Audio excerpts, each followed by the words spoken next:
میں آپ تمام حضرات کی خدمت میں آخر میں چند ایک گزارشات کر دیتا ہوں،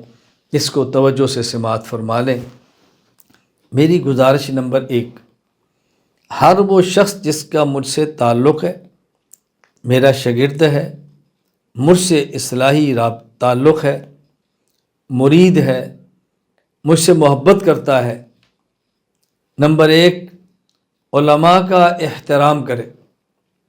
علماء کی عزت کرے، علماء کا اکرام کرے، علماء کی خدمت میں ہدیہ پیش کرے اور علماء کی خدمت کا اہتمام کرے، علماء کے خلاف کوئی بات نہ کرے،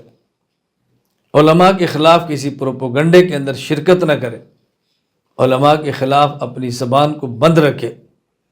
اگر کسی عالم میں کوئی عیب بھی دیکھے اس پر پردہ ڈال دے، گناہ کو چھپائے، عیبوں پہ پردے ڈالنا سیکھے۔ ہاں، بند کمرے میں خلوت میں جا کر ان سے گزارش کریں، یہ بات الگ ہے، لیکن معاشرے کو ان سے توڑنے کی کوشش نہ کریں۔ مجھ سے تعلق رکھنے والے، مجھ سے محبت رکھنے والے، مجھ سے پڑھنے والے، میری بات کو شوق سے سننے والے حضرات و خواتین سے میری گزارش ہے،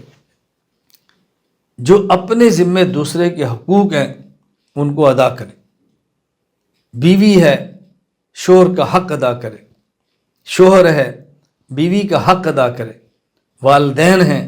اولاد کے حقوق ادا کریں، اولاد ہیں، والدین کے حقوق ادا کریں،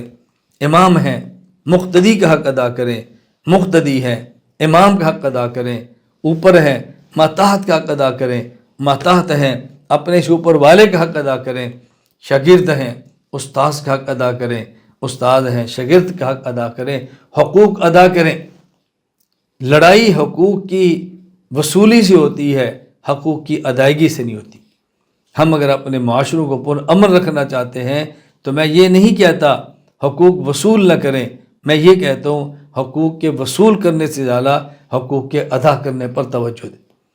اگر ہم حق اپنا وصول نہ کر سکے،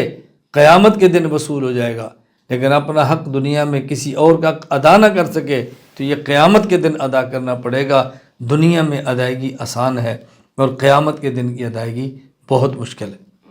میں اپنے سے تعلق رکھنے والے، محبت رکھنے والے، مجھ سے سبق پڑھنے والے، اصلاحی تعلق قائم کرنے والے تمام حضرات اور خواتین سے گزارش کرتا ہوں، دین کا علم پڑھیں، شریعت کا علم پڑھیں، دین کا علم پڑھیں، شریعت کا علم پڑھیں، علماء حق سے پڑھیں، ہر کسی سے رابطہ نہ رکھیں، اپنے علماء ربانیین علماء حق سے رابطہ رکھیں، اپنی اولاد کو دین پڑھائیں، اپنے گھر کا دینی ماحول بنائیں، شریعت کے علم کو لازمی سمجھیں، شریعت کے علم کو لازمی سمجھیں اور شریعت کے علم کو لازمی سمجھیں۔ میں اپنے سے محبت رکھنے والے، تعلق رکھنے والے،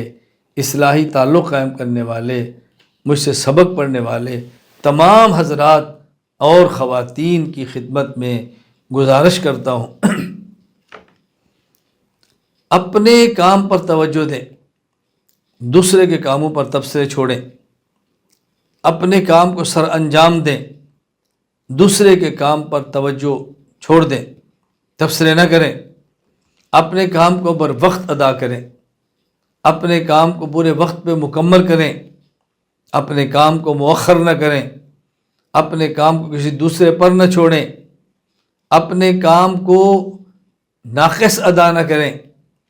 مکمل ادا کریں۔ اگر ہم 8 گھنٹے کی ڈیوٹی پر تنخواہ لیتے ہیں اور اس میں 5 منٹ کی ڈیوٹی نہیں دیتے، اس کی تنخواہ لینا ہمارے لیے جائز نہیں ہے، اس کی تنخواہ لینا ہمارے لیے جائز نہیں ہے۔ ہمیں اس کا خیال کرنا چاہیے،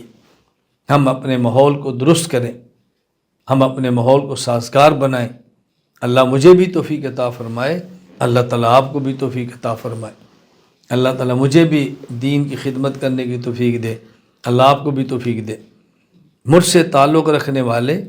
محبت رکھنے والے، میرے بیانات کو سننے والے یا مجھ سے سبق پڑھنے والے حضرات و خواتین سے میں گزارش کروں گا، اپنے گھر میں ایک محراب بنائیں۔ محراب حربن سے ہے، حربن کا معنی جنگ ہے،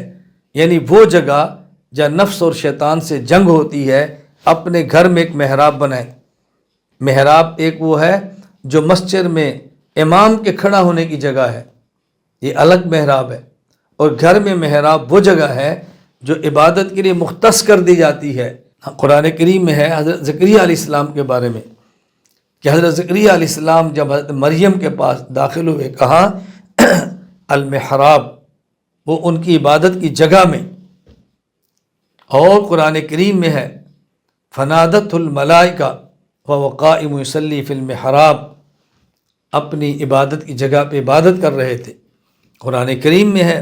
وَهَلْ أَتَاكَ نَبَأُ الْخَصْمِ إِذْ تَصَوَّرُوا الْمِحْرَابَ، داؤد علیہ السلام نے اپنے گھر میں عبادت کے لیے جگہ مختص کی تھی جس کو محراب کہتے ہیں۔ اگر گھر بڑا ہے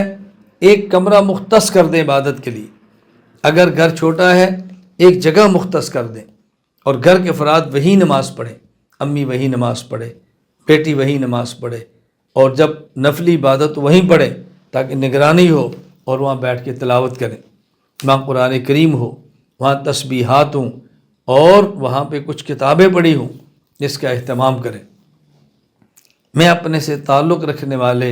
محبت رکھنے والے، سبق پڑھنے والے،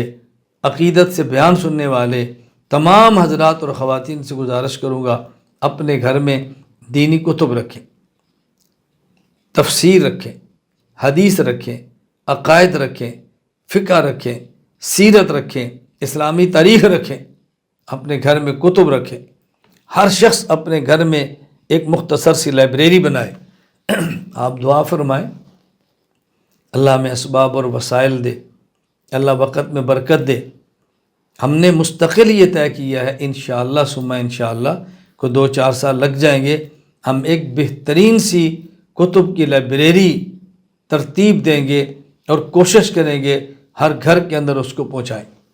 ہر گھر تک اس لائبریری کو پہنچائیں، ہر گھر میں ضرورت کی کتابیں موجود ہوں۔ اپنے گھر میں کتابیں رکھنے کا اہتمام کریں، اپنے گھر میں کتابیں رکھنے کا اہتمام کریں۔ میں اپنے تعلق رکھنے والے، محبت رکھنے والے، سبق پڑھنے والے، اصلاحی تعلق قائم کرنے والے ہر مرد اور عورت سے گزارش کروں گا، ہم ایک وقت کوشش کریں، مخصوص کر لیں اللہ کا ذکر کرنے کے لیے، اللہ اللہ کرنے کے لیے، اللہ کو یاد کرنے کے لیے، اللہ کی محبت سے اپنے دل کو معمور کرنے کے لیے۔ جہاں ہم ہوں، ہمارا خدا ہو، کوئی نہ ہو، کوشش کریں فجر کا وقت ہو، تہجد کا وقت ہو، رات کی خلوت ہو، وگرنہ کسی وقت بھی کریں، ذکر کا بہت اہتمام کریں۔ رسول اکرم صلی اللہ علیہ وسلم فرماتے ہیں، اللہ تعالیٰ نے ارشاد فرمایا من ذکرنی فی نفسی ذکرتہ فی نفسی ومن ذکرنی فی ملأ ذکرتہ فی ملأ خیر منہ، جو شخص مجھے اکیلا ذکر یاد کرتا ہے میں اس کو اکیلے یاد کرتا ہوں۔ اللہ کیسے اکیلے کرتے ہیں یہ اللہ کی شان کے مطابق اللہ ہی جانتے ہیں، میں اور آپ نہیں سمجھ پاتے۔ اور جو کسی مجمع میں یاد کرتا ہے فرمایا میں اس سے بہتر مجمع میں اس کو یاد کرتا ہوں۔ تو اللہ کو خلوت میں یاد کریں، اللہ کو راحت میں یاد کریں، اللہ کو خوشیوں میں یاد کریں، نیند قربان کر کے یاد کریں، اللہ کے نام پہ اٹھنا سیکھیں۔ اللہ مجھے اور آپ سب کو عمل کرنے کی توفیق عطا فرمائے۔